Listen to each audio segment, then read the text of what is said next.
Assalamualaikum warahmatullahi wabarakatuh. Ketemu lagi dengan Bagus Juan Maulana SKM dalam video tutorial program bencana. Teman-teman, hari ini saya akan share materi tentang batasan-batasan bencana yang harus dilaporkan dalam program penanggulangan krisis kesehatan akibat bencana. Tentunya sebagai orang kesehatan saya bicaranya dalam konteks program penanggulangan krisis kesehatan akibat bencana ya. Jadi video ini saya bikin untuk Dinas Kesehatan beserta jajarannya, untuk tenaga-tenaga kesehatan, untuk yang bekerja di sektor kesehatan ya. Oke, kalau terjadi bencana, saya sering kali minta tolong kepada teman-teman di puskesmas yang di lapangan untuk melaporkan. Tolong dong kirimkan form 3, 4 atau sampai dengan form 5 dan beserta data-data dukungnya dan sebagainya. Lah, orang puskesmas bertanya nih, sebenarnya bencana apa saja sih yang harus dilaporkan dalam form 3, 4, 5 tersebut? Batasan-batasan bencana itu seperti apa? Apakah kalau misalkan curah hujan meningkat, debit air meningkat, lalu meluap sungainya ke halaman teras depan rumah kita, apakah itu disebut bencana? Kalau misalkan kita sedang bekerja, mau berangkat bekerja dalam perjalanan lalu ada pohon tumbang, apakah itu disebut bencana?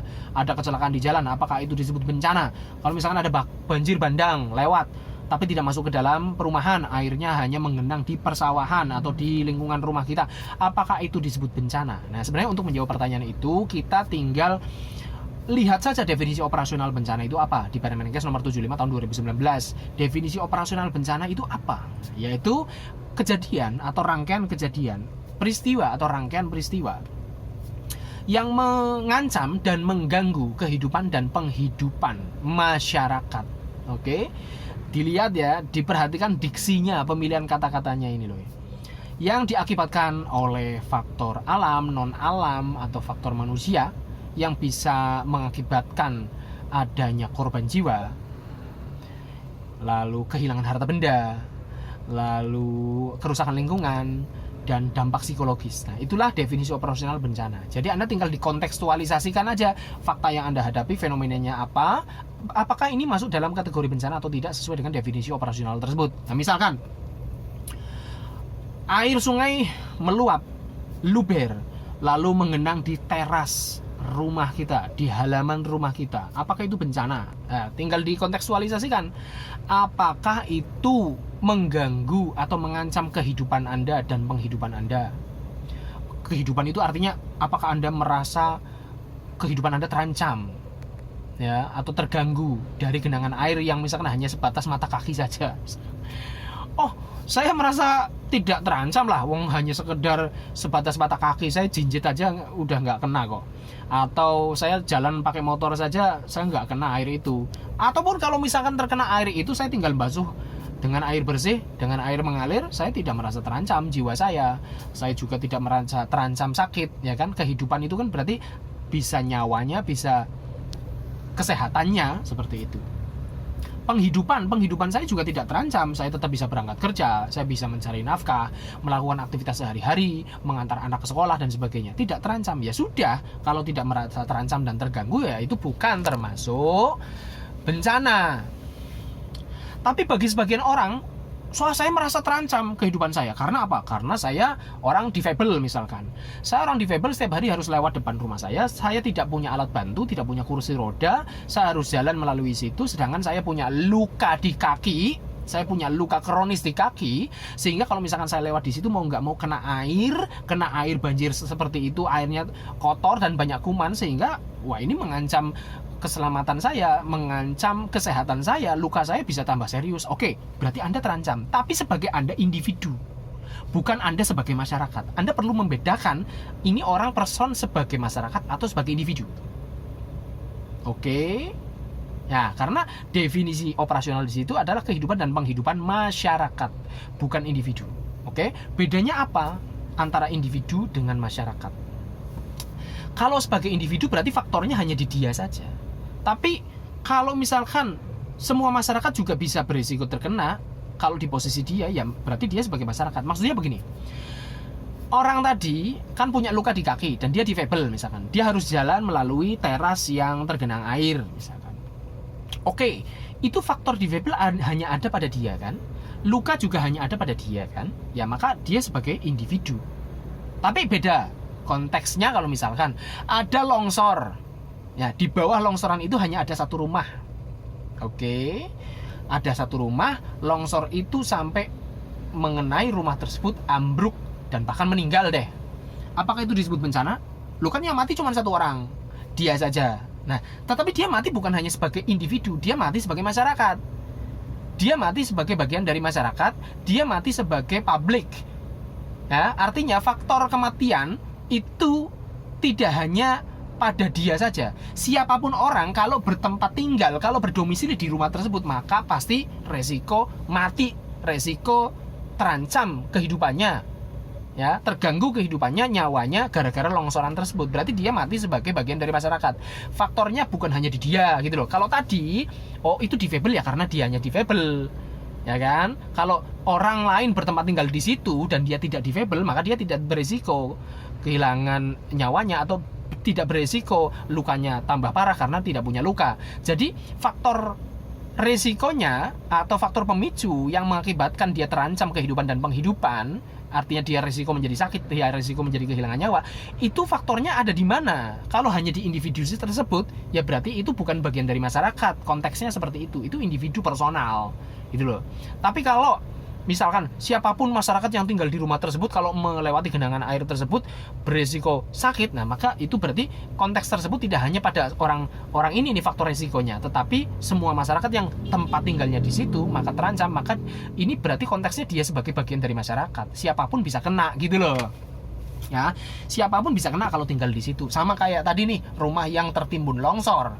Siapapun yang tinggal di situ pastilah dia akan terancam, pastilah dia akan terganggu, pastilah dia kehidupannya dan penghidupannya akan terganggu gara-gara longsoran tadi. Maka dia meninggal sebagai bagian dari masyarakat. Karena siapapun yang tinggal di situ bisa memiliki resiko yang sama seperti itu. Ya, oke, kita lanjut nih. Kalau misalkan ada pohon tumbang, ini misalkan saya rumahnya di Talang, bekerja di Selawi di dinas kesehatan. Saya setiap hari berangkat melalui jalan protokol, jalan 1, jalan Tegal Purwokerto. Nah, saya berangkat tetapi ada pohon tumbang, misalkan ada angin kencang sehingga ada pohon besar tumbang yang melintang sehingga saya tidak bisa melewati jalan tersebut. Apakah itu disebut bencana? Ya, kehidupan saya tidak terancam, bahkan tidak ada orang meninggal dan luka-luka akibat pohon tumbang itulah. Oke, artinya tidak ada gangguan atau ancaman kepada kehidupan seseorang, ya, nyawa dan kesehatannya tidak terancam dan tidak terganggu. Oke, tetapi gara-gara pohon melintang, saya yang biasanya berangkat tepat waktu ke dinas kesehatan, ini saya harus muter melalui Tegalwangi, jalan 2 ya. Saya resiko terlambat. Kalau saya terlambat, TPP saya dipotong ya kan? Atau orang-orang swasta disitulah ya, yang non PNS deh, biasa kerja nih, misalkan orang di Werna, ada pohon tumbang di Talang, dia biasa nyampe buka toko di pasar pagi misalkan, bisa jam 7 biasanya buka toko misalkan, tapi gara-gara ada pohon tumbang dia harus putar jalan dan sebagainya sehingga telat buka toko. Potensial dia dapat cuan, potensial dia dapat profit itu hilang, kehilangan momentum, kehilangan potensial, kehilangan kesempatan untuk buka warung pagi sehingga terlambat buka warungnya jadi jam 9. Nah, itu artinya ini sudah ada gangguan penghidupan. Penghidupan ini berarti kan faktor-faktor yang menunjang aktivitas sehari-hari atau kebiasaan-kebiasaan yang menunjang penghidupan seseorang yang seharusnya dia secara normal dia bisa hidup normal seperti itu. Ini ada gangguan sehingga dia terlambat, kehilangan potensi uang, kehilangan uang, bukan berarti kehilangan uang yang sudah didapat saja loh ya. Yang seharusnya dia cuan jadi tidak cuan. Ya artinya yang seharusnya dia makan, hari itu dia makannya berkurang atau tidak makan gara-gara tidak dapat cuan. Ya kan? Itu kan berarti mengalami gangguan penghidupan. Ya, itu sudah masuk bencana. Saya yang seharusnya jam 7:15 sudah nyampe dinas, gara-gara saya muter balik ngambil waktu, akhirnya saya terlambat, TPP saya dipotong. TPP saya dipotong itu artinya sudah mengganggu penghidupan saya. Meskipun nyawa saya, kehidupan saya tidak terancam, terganggu, tetapi penghidupan itu berarti termasuk faktor ekonomi, ya kan? Yang seharusnya tidak dipotong tapi TPP-nya dipotong, itu mengganggu penghidupan saya, gitu kan? Nah, itu berarti masuknya kategori bencana, ya. Jadi sekedar pohon tumbang itu juga kalau sampai mengganggu penghidupan, ya itu masuk kategori bencana yang harus dilaporkan. Kecuali pohonnya tumbang itu hanya melintang di sebagian jalan, saya masih bisa berangkat situ meskipun harus antri, tetapi tidak terjadi keterlambatan bekerja, yaitu berarti tidak mengganggu penghidupan saya gitu ya guys. Terus misalkan ada banjir bandang, airnya tidak masuk rumah tetapi sampai menggenang di persawahan. Nah, persawahan itu seperti apa? Jadi rumah aman nih, jalan di sekitar rumah juga saya bisa berangkat kerja dengan aman, bisa lancar dan sebagainya. Tetapi di sebelah rumah saya misalkan ada sawah. Lah sawah di situ sawah seperti apa? Kalau sawahnya itu sawah yang tidak ditanami dan sebagainya, nggak masalah, tidak mengganggu kehidupan, tidak mengganggu penghidupan. Ya. Tapi terjadi kerusakan lingkungan atau tidak? Oh, kalau tergenang seperti itu kerusakan lingkungan juga nggak ada, ya udah nggak masalah, ya kan? Tadi kan ada definisi di dalam definisi operasional bisa juga mengenai kerusakan lingkungan. Dampak psikologis terganggu nggak? Nggak ada sih. Yang punya sawah itu juga kerendam air seperti itu juga tidak menimbulkan dampak psikologis, tidak mengganggu penghidupan dia, ya. Kecuali di situ ada sawah mau panen, ya, gara-gara terendam gagal panen. Nah, itu ada dampak psikologis, mengganggu penghidupan pemilik sawah tersebut, ya kan? Itu baru masuk kategori bencana seperti itu. Jadi memang ada fleksibilitas di sini, pengkondisian atau kontekstualisasi kejadian dengan definisi operasional tersebut. Bisa iya, bisa enggak. Oke, tetapi ya memang ada standar objektifnya, yaitu menggunakan definisi operasional tadi. Jadi masyarakat, misalkan contohnya masyarakat tadi, ya, ini masyarakat terganggu atau dia terganggunya gara-gara sebagai individu. Nah, itu tentunya ada standar-standar yang kita terapkan di situ. Kita tadi bisa, oh ini dia meninggalnya karena faktor individunya dia kok, karena dia punya luka di kaki sehingga dia terganggu infeksi kakinya gara-gara genangan air di terasnya, lalu sakitnya tambah parah terus meninggal misalkan dan sebagainya, atau terancam amputasi, ya itu tetap kita tidak bisa memasukkan itu sebagai bencana karena dia meninggal sebagai individu, bukan bagian dari masyarakat. Jadi tetap ya, kita ada sebuah konsensus sosial dalam menerapkan definisi operasional ini ke dalam kontekstual kejadian bencana yang kita hadapi. Nah, kalau misalkan kayak tadi sawah, lah ini bencana atau tidak? Nah, sebenarnya bisa, kita meskipun secara subjektif kita masih bisa berdebat, loh ini bencana dong, orangnya kan merasa terganggu yang punya sawah. Oke, bisa iya bisa enggak, tetapi kita lihat dulu loh, secara objektif kita juga bisa mengukur ini sawah ada gagal panen atau tidak. Loh, sawahnya juga sawah terbengkalai dan sebagainya, ya. Apalagi masalah dampak psikologis ini juga subjektif banget, ya kan? Tetapi secara objektif kita juga bisa menilai ini orang terganggu dampak psikologisnya atau tidak gara-gara kejadian ini.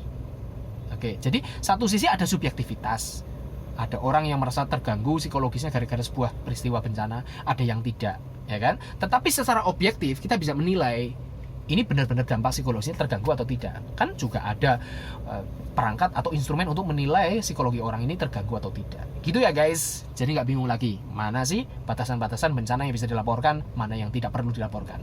Oke, jangan lebay juga. Tetapi juga kalau misalkan itu memang mengganggu, mengancam kehidupan dan penghidupan orang, ya itu memang harus dilaporkan. Gitu guys. Terima kasih. Assalamualaikum warahmatullahi wabarakatuh.